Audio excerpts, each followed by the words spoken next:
નમસ્કાર મિત્રો, જય શ્રી રામ. હું છું આપનો સ્નેહી માયાભાઈ આહિર. આજે મારે આંગણે એક મારા અતિથિ આવ્યા છે, મારા મહેમાન આવ્યા છે.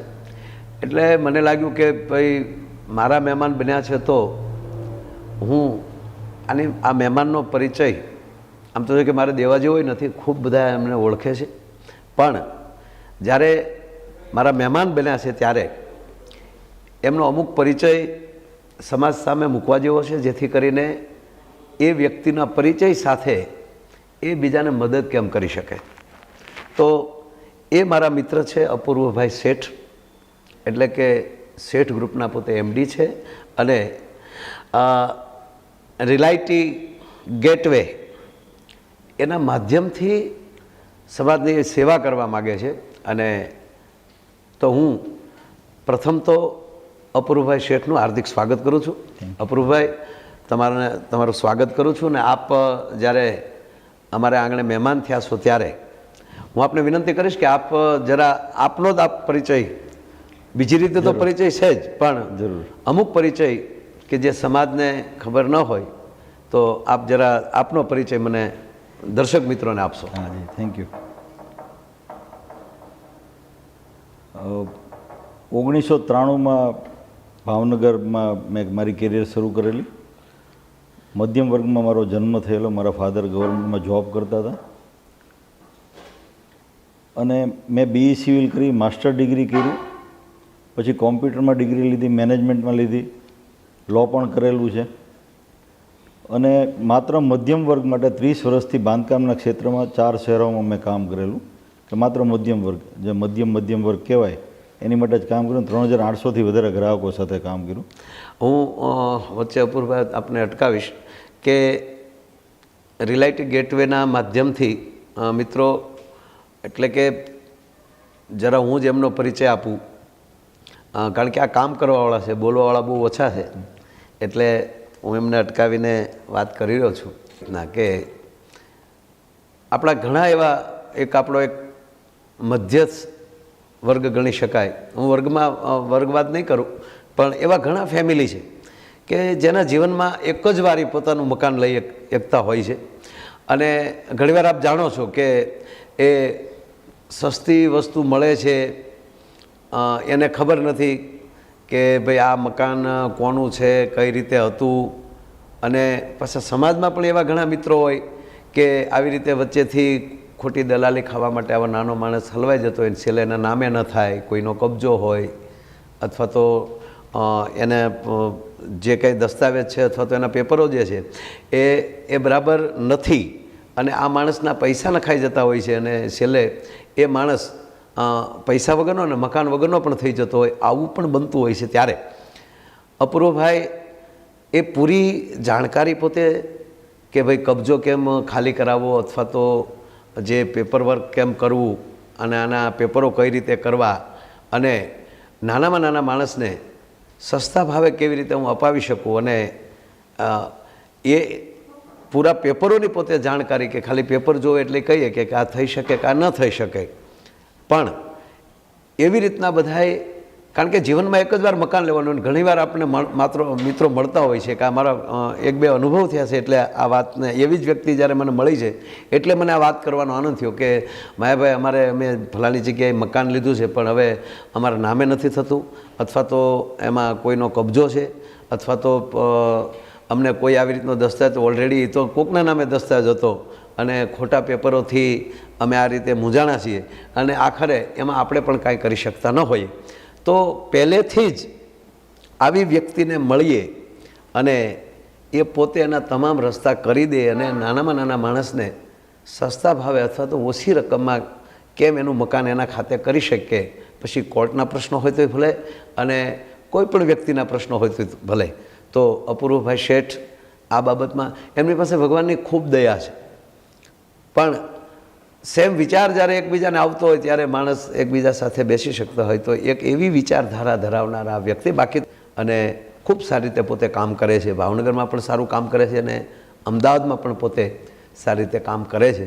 તો હું ભાઈને એક વિનંતી કરીને એક પૂછીશ કે આવી રીતે શરૂ કરવાથી તમને આવો વિચાર કેમ આવ્યો જે હું માનું છું કે આ જ રીતે વિચાર આવ્યો કે મને અનુભવ થયો એ રીતે એને પણ અનુભવ થયો હશે, અને આનાથી તમે કઈ રીતે આવી રીતે આ શરૂ કરવા માગો છો અને ગ્રાહકોને કઈ રીતે એમાં લાભ અપાવી શકો? એટલે મારો 30 વર્ષનો અનુભવ હતો મધ્યમ વર્ગ સાથે. મેં જોયું કે ગ્રાહકો પોતાના મકાન લેવું હોય તો 4 થી 6 મહિનાની એની નોકરી ધંધો છોડીને મહેનત કરવી પડે. કંઈક રેફરન્સ ગોતે, પોતાનાથી કોઈક હોશિયાર હોય ને કહે કે ભાઈ મને મકાન ગોત દો. અલ્ટિમેટલી ઘણા બધા પ્રશ્નો, લગભગ આપને કહું તો 50 એવા પ્રશ્નો છે મકાન ગોતતા પહેલાં, મિલકત ગોતતા પહેલાં છે, મિલકત દરમિયાન નેગોશિએશન કેમ કરવું, એન્ટ્રી કેમ કઢાવવી, હાઉસિંગ લોન ક્યાંથી પાસ કરવી, આ ઘણા બધા પ્રશ્નોમાંથી ફેસ થાય. અને સૌથી જે અગત્યનું છે કે એક વખત દસ્તાવેજ થઈ ગયા પછી જ્યારે એન્ટ્રી પડાવવા જાય ને ત્યારે એને કાગળિયા દઈ દેવામાં આવે કે દસ્તાવેજ થઈ ગયો, તું તારી રીતે એન્ટ્રી પડાવજે. તો એ પાછી બીજી 4 થી 6 મહિનાની પ્રોસેસ. તો મને એમ થયું કે જ્યારે આટલા વર્ષોનો મારો અનુભવ છે તો હું જ કંઈક એવી સેવા આપું રિયાલિટી ગેટવેના નામે કે જેથી ગ્રાહક ખાલી મેમ્બર થઈ જાય, એમાં કોઈ મેમ્બરશીપ ચાર્જ નથી લે. એકવાર મેમ્બર થઈ જાય એટલે બધું જ કામ અમે કરી દઈએ. એને મિલકતે ગોત દઈએ છીએ, એના વતી બિલ્ડર સાથે નેગોશિએશન કરશું, એને વ્યાજબી કિંમતે અપાવશું. તો ત્યાંથી શરૂ કરીને કબજો મળે ત્યારે ગુણવત્તા કેમ ચેક કરવી એ પણ અમે એને શીખવાડીશું. દસ્તાવેજ થઈ જાય, એના લીગલ ડોક્યુમેન્ટ કરશું, હાઉસિંગ લોન પાસ કરશું, એના તબક્કાવાર ડિસ્બર્સમેન્ટ પણ અમે કરાવીએ. એટલે કોઈ પણ ગ્રાહક તમને મળે તો એ ટૂંકમાં મકાન, પ્લોટ, જમીન જે કંઈ છે એની વેલ્યુએશન સાથે ગ્રાહકને કેટલા રોકવા પડે ને એનામાં તમે એને લોન કેટલા ટકા કરાવી શકો, આ બધી માહિતી તમે? અમે એને પહેલા દિવસથી જ બધી માહિતી આપી દઈશું કે ભાઈ તું જે ગોતી રહ્યો છો એની કિંમત આ થશે, કોઈ હિડન ચાર્જીસ હશે તો એ પણ પહેલેથી દેખાડી દીધા હશે. એટલે ગ્રાહક જે આજે દુઃખી થાય, કારણ કે 90% લોકો જિંદગીમાં એક જ વાર મિલકત લઈ શકે એટલે અનુભવ હોતો જ નથી. તો અમે સમજો કે આ બ્રોકરેજનું નહીં પણ પેરેન્ટિંગ ટાઈપનું કામ કરે કે ભાઈ તમે અમારે ત્યાં આવી જાઓ, હવે નિશ્ચિંત થઈ જાઓ, તમે કબજો મળી જશે ને એ પછી કદાચ કંઈ પ્રશ્નો આવશે, ટેકનિકલ પ્રશ્નો, તો એમાં પણ અમે તમને મદદ કરશું. એટલે આ એન્ડ ટુ એન્ડ સર્વિસ આપવા માટે જઈ રહ્યા, અને ખાસ કરીને મધ્યમ વર્ગ માટે કે જે બિચારો નોકરી ધંધો બગાડીને આ બધી પ્રોસેસ કરતો એ એને નહીં બગાડવા પડે હવે જિંદગીમાં. પણ ગ્રાહકની જે મિલકત જે છે ટૂંકમાં જે લેવા માગે છે એની કિંમતમાં તમે ફાયદો કઈ રીતે કરાવી શકો? હા, કોઈ પણ ગ્રાહક પોતે એકલો જ હશે તો નેગોશિએશન નથી થતું. જ્યારે મારી પાસે આવા ઘણા બધા ગ્રાહકો ભેગા છે એટલે કોઈ પણ બિલ્ડર સ્વાભાવિક રીતે હું એમ કહું કે ભાઈ હું તને 25-30 એક વખત બુકિંગ આપીશ, 3 BHKના જોઈએ છે તો સ્વાભાવિક રીતે બિલ્ડર એને ઘટાડીને જ આપવાનું. અને માનો કે નહીં ઘટાડી શકે તો મારી આર્થિક સદ્ધરતા એટલી તો હું એમ કહું ભાઈ મેં 50 મકાન રાખ્યા, 10% ઓછું કર, પણ મારા ગ્રાહકને સસ્તું મળવું જોઈએ. તો મારી પાસે બે પ્રકારનું છે કે જો એક સાથે નેગોશિએશન થવાથી ઘટશે તો ઠીક છે, રીતે એક વખત ખરીદીને હું મારા ગ્રાહકોને સસ્તું અપાવી શકીશ. કારણ કે હું આટલા વર્ષોનો જે મેં એક ધંધો કર્યો એટલે મારી એક કેપેસિટી હું ધરાવું, પણ અલ્ટિમેટલી મારા નાના ગ્રાહકોને હું સસ્તું અપાવી આપું એમ છું. બરાબર છે કે હું સમજો કે તમે ઓલરેડી બલ્ક પરચેઝ જેને હા કે કોઈ એક કોઈ પણ અલગ અલગ જગ્યાએ એપાર્ટમેન્ટ બનતા હોય કોઈ પણ બિલ્ડરના, તો એની સાથે જ તમે કોન્ટેક ધરાવીને અમુક તમારા જ બુક કરીને? ના સર, એવું નહીં. અમે એવું કરવા માંગીએ કે ગ્રાહકને ક્યાં જોઈએ છે, નહીંતર તો એવું જે અત્યારે ચાલે છે એમ ગ્રાહકને જોતું છે એ જ વિસ્તારના જે સારા બિલ્ડરો. હું એ જ કહેવા માગું છું કે દાખલા તરીકે મારે, હું એમ તમને કહું કે મારે અમદાવાદના આ જ વિસ્તારમાં મકાન જોવે અમે એ વિસ્તારમાં ગોત દેશું અને આવી રીતનું જોવે છે. હા, તો એ જ વિસ્તારમાં ગોત દેશું, સારો બિલ્ડર કોણ છે એ ગોત દેશું, પોઝેશન સમયસર આ બધું અમે કરીને પછી તમને કહેશું કે તમે હવે અહીંયા લ્યો, કે જે તમારે કરવાનું છે કામ બધું જ અમે કરી દઈશું ને તમને ગમશે ત્યાં જ અપાવશું, નહીં કે અમે જ્યાં અમે ક્યાંય ઇન્વેસ્ટમેન્ટ કરવા નથી માગતા. જી જી જી જી જી. એટલે ટૂંકમાં કે નાનામાં નાનો માણસ એને ક્યાંય ગોતવા જવાની અથવા તો એ પહેલાં એના જ્યાં લેવું હોય ત્યાં ધોકા ખાય અથવા તો વિચારે પાંચને પૂછે ક્યાં લેવું, એ નહીં કરવું પડે. ડાયરેક્ટ તમને મળશે તો એને જે વિસ્તારમાં લેવું છે એમાં તમામ પેટર્નના જેટલા જે લેવું છે એવું જ મકાન એ જ વિસ્તારમાં અપાવશું. બહુ સરસ વાત. અને તમને આવો વિચાર આવ્યો કેમ? મેં મારા આટલા આખી જિંદગીની અંદર બધા ગ્રાહકો કામ કર્યું તો જોયું કે ગ્રાહકને બિચારાને કોઈ સમજણ જ નથી હોતી ને અંતે એટલો બધો દુઃખી થતો હોય. તો મને એમ થયું કે હવે જ્યારે 54-55 વર્ષની ઉંમરે પહોંચ્યો છું, હવે બાંધકામ કદાચ કરીશ તો બીજા 1000 માણસને લાભ આપી શકું, અને આવી સેવા શરૂ કરીશ તો કદાચ 5-25-50 હજાર કુટુંબોને હું લાભ આપી શકું. એટલે અમે આવી સેવા શરૂ કરવા તરફ જઈએ કે જ્યાં હજારો ગ્રાહકોને આપણે સુખપૂર્વક મિલકતો અપાવી શકીએ. જી. ને એક દાખલા તરીકે તમારી સાથે જે કોઈ પણ જોડાય અને મકાન લીધું તો એમાં તમને શું ફાયદો હોય, તમે શું ચાર્જ કઈ રીતનું હોય છે, અથવા એટલે તો સામાન્ય રીતે બ્રોકરેજ હાઉસ જે બધા હોય છે અથવા બ્રોકરો છે એ ખાલી બુકિંગ કરાવીને છોડી દે ને 1% ચાર્જ લઈ લે. જ્યારે આની અંદર અમારી જે સેવાની ભાવના એટલે અમે માત્ર 0.5% ચાર્જ લેવાના ને 0.5% ચાર્જ આપે એમાં આ એન્ડ ટુ એન્ડ સર્વિસ અમને એ 0.5% ચાર્જ એ 3 ભાગમાં આપવાનું. બુકિંગ સમયે એણે 0.5%નો ત્રીજો ભાગ, સાટા ખત કરે બાના ખત કરે ત્યારે 0.5%નો ત્રીજો ભાગ અને દસ્તાવેજ વખતે છેલ્લો ત્રીજો ભાગ, એટલે 0.5%માં જ અમે આખી સર્વિસ આપવાના. જે સામાન્ય રીતે 1% લે છે માર્કેટમાં છે એ બુકિંગ કરાવીને છોડી દે. પછી ગ્રાહકને હાઉસિંગ લોન મળશે કે નહીં મળે, દસ્તાવેજનું શું થયું એમાં ક્યાંય પડતા નથી. એટલે અમે 0.5%માં જ કે જેથી ખરેખર ખૂબ નાના માણસો જોડાઈ શકે. જે આમ તો સિટીઓથી લઈ અને ઓલ ગુજરાતમાં અથવા તો ઓલ ઇન્ડિયા વર્લ્ડમાં ખૂબ સારા બ્રોકરો આવી રીતે કામ કરતા હોય છે, તો બીજા બ્રોકરો કરતાં તમારામાં શું વિશેષતા છે? અમે માત્ર ગ્રાહકના એંગલથી કામ કરવા માંગીએ. તમે કોઈ પણ બ્રોકર, ઓનલાઈન બ્રોકર હોય કે ઓફલાઈન બ્રોકર, ત્યાં જશો ને તો એમ કહેશે કે ભાઈ આ વિસ્તારમાં આટલા બિલ્ડરનો માલ છે, તમને કયો પસંદ પડે છે તમે કયો. જ્યારે અમે ઊંધું કરવા માગીએ કે મારા ગ્રાહકને શું જોઈએ છે એનું લિસ્ટ લઈને નીકળે કે ભાઈ આ મારે જોઈએ છે અમદાવાદના ગોતા વિસ્તારનો, તારી આગળ છે તો અમે તને ગ્રાહક આપીએ. એટલે આખી વાત ગ્રાહકલક્ષી છે અને ગ્રાહકનો 100% જવાબદારી લે કે તું ચિંતા નહીં કરતો, અમે બેઠા છીએ. અને બીજું એ કહું કે દાખલા તરીકે હું પ્રોગ્રામ આપું છું તો કારણ કે મને ખબર હોય કે મારે કેટલું ક્યાં કેમ ને કેટલું બોલવું અથવા તો શું કામ બોલવું અને એનાથી સમાજને કેટલો ફાયદો થાય. તો ઘણીવાર એવા પણ માણસો હોય કે ભાઈ બધું છોડો નહીં, આપણું થઈ જાય છે ને. ઘણા એવા મિત્રો, હું કોઈના નામ ના આપણે કોઈ બોલું, પણ ઘણીવાર એ રીતે થતું હોય.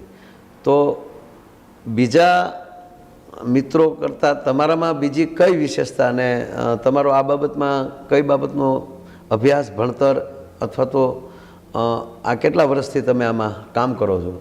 સાહેબ અમે 30 વર્ષથી કામ કરું છું અને 4 શહેરોમાં કામ કર્યું. મોટાભાગે એવું થાય છે કે ગ્રાહકને અડધી બાઈનો શર્ટ જોતો હોય અને માર્કેટમાં આખી બાઈ જ મળતી, એટલે એણે કોમ્પ્રોમાઇઝ કરવું પડે.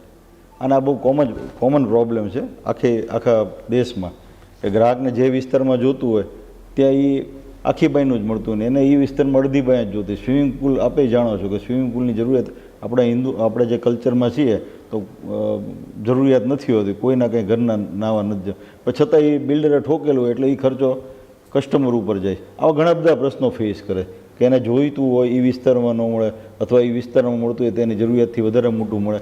બીજું બુકિંગ થઈ ગયું પછી હવે હાઉસિંગ લોન એનો અનુભવ જ નથી. તો અમને અનુભવ છે કારણ કે અમે ગ્રાહકો માટે કામ કર્યું. તો હવે જે ગ્રાહકો અમારી સાથે જોડાશે જેની અમે કોઈ એડવાન્સ ફી નથી લેતા, તો એ ગ્રાહકને અમે કહેશું કે તું નિશ્ચિંત થઈ જા, અમને ખબર છે બેંક આગળ અમે 500 ગ્રાહક લઈને જશું તો પ્રોસેસિંગ ચાર્જ વેવર થઈ જશે, તું એકલો જઈશ તો તને ખર્ચો લાગશે. એમ દસ્તાવેજ વગેરેની અંદર લીગલ ચાર્જીસ છે 25,000, 30,000, 40,000 ઠોકી જતા હોય. તો અમે કહીએ કે તું ચિંતા કરતો નહીં, બલ્કમાં છે 10,000માં પતી જશે, તારા નામે બધા એન્ટ્રીઓ પડી જશે. તો આવું કોઈ એન્ડ ટુ એન્ડ કામ નથી કરતું. એ અમને બિલ્ડર તરીકે અનુભવ હતો એટલે અમે આ સેવા શરૂ કરવા તરફ જઈ રહ્યા કે આ અનુભવનો વિષય છે. આટલા વર્ષો સુધી અમે ગ્રાહકોને આ સેવા આપી, એમ થયું કે ભાઈ હવે આ સેવા આપણે મોટા શહેરોમાં અમદાવાદ, ગાંધીનગર જેવામાં આપીએ તો હજારો લોકોને ફાયદો થઈ શકે. વાહ!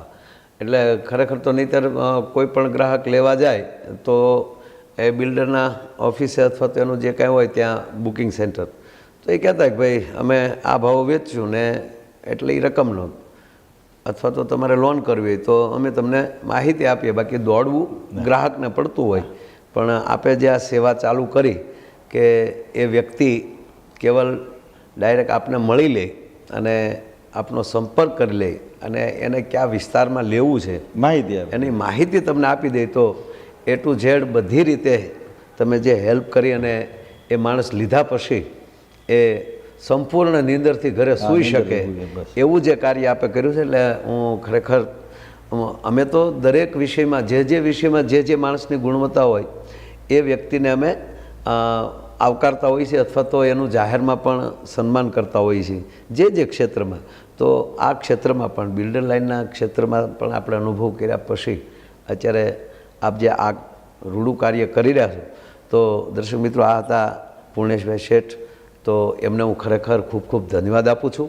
અને બીજી વાત કે જે મારા ખ્યાલમાં ન હોય અને એવી પણ વસ્તુ કે આ વિષયની કે હોય એ જાય કહેવા તમે જો દર્શક મિત્રોને માનતા હો તો આપ એ પણ કહી શકો છો. અને મને તો જે મારો જે પૂછવા જેવું હતું એ આપને મેં પૂછ્યું, પણ એક મારી વિનંતી છે કે આપ છેલ્લે અમારા દર્શક દરેક મિત્રોને એ પણ માહિતી આપો કે આમાં આપ વિશેષતા શું કરો છો. મિત્રો, ગુજરાતના તમામ શહેરોમાંથી લગભગ બધાને એક સપનું હોય કે અમદાવાદ ગાંધીનગરમાં ભવિષ્ય માટે એક મકાન હોય અને બધાય રેફરન્સ ગોતતા હોય છે. તો અમારી જે આ રિયાલિટી ગેટવેની સર્વિસ છે એમાં કોઈ મેમ્બરશિપ ફી નથી. તમને બુકિંગ થશે ત્યાં સુધી, એટલે કે બધું જ ગોતી દેશું, તમારી ઈચ્છા પ્રમાણે ગોતી દેશું, તમારા વતી ગોતી દેશું, બિલ્ડર વતી નહીં, તમારા વતી અમે કામ કરો. એનો કોઈ ચાર્જ નથી. તમે મેમ્બરશિપ કરી લો, અમને માહિતી મળી જશે. અને તમે કોઈ પ્રોપર્ટી નક્કી કરશો અને આ પાડશો પછી અમે તમારા વતી નેગોશિએશન કરી દેશું. અને નેગોશિએશન થઈને તમે બુકિંગ કરાવશો તો તમારે ચાર્જ દેવાનો. ચાર્જ એ કેટલો? અડધા ટકાનો ત્રીજો ભાગ દેવાનો. એટલે ખરેખર અમારો જે વર્ષોનો અનુભવ લઈને અમે આવ્યા છે અને આની અંદર સેવાની ભાવના પણ છે કે લોકો ફસાય નહીં અને સારામાં સારી રીતે પોતાના મકાન, દુકાન કે ઓફિસ સુધી પહોંચી શકે એવો ઉદ્દેશ છે. એટલે હું કહું કે ઘણા બધા લોકો લાભ લ્યો. એડવાન્સ તો કાંઈ દેવાનું જ નથી. અને શેઠ ગ્રુપ જે અમારું ભાવનગર જિલ્લાનું છે, હું પોતે અપૂર્વ છે, શેઠ ગ્રુપનું તમે ક્યાંયથી પણ રેફરન્સ માગશો, 4-5 જિલ્લામાં કામ કર્યું, રેફરન્સ એ મળી રહેશે કે બહુ જ એક સેવાની ઉદ્દેશથી અમે આ શરૂ કરી રહ્યા છીએ. તો મિત્રો, આપણે બધા સાથે જોડાયા અને ખૂબ બધો તમને લાભ મળે એવી મારી શુભેચ્છાઓ. ખૂબ ખૂબ ધન્યવાદ અપૂર્વભાઈ શેઠ. અને મેં વચ્ચે પૂર્ણેશભાઈ એ માટે કીધું કે આ બધી કામમાં એ પૂર્ણતા પ્રાપ્ત છે નહીં, એટલે એને પૂર્ણેશભાઈ પણ હું કહી શકીશ કે આ વિષયના એ પોતે પૂર્ણ છે. એવા આપણા સ્નેહી શેઠ ગ્રુપના પોતે એમડી અને આજે અમારા મહેમાન થયા ને એમને મને પણ પૂછવાનો મને મોકો મળ્યો. અને એમ કરીને મારે એની પાસેથી મારે જાણવું હતું, તો હું એક જાણું એની કરતાં બધાને શું કામ આ જાણકારી ન મળે. એ માટે હું ખરેખર આપને હું ખૂબ ખૂબ ધન્યવાદ આપું છું. અને આવી રીતે અમારે સ્કૂલે અને અમારા વિસ્તારમાં પધારતા રહેજો. એ વાત સાથે ફરી ફરવાર બધાને જય શ્રી રામ, જય હિન્દ, જય ભારત.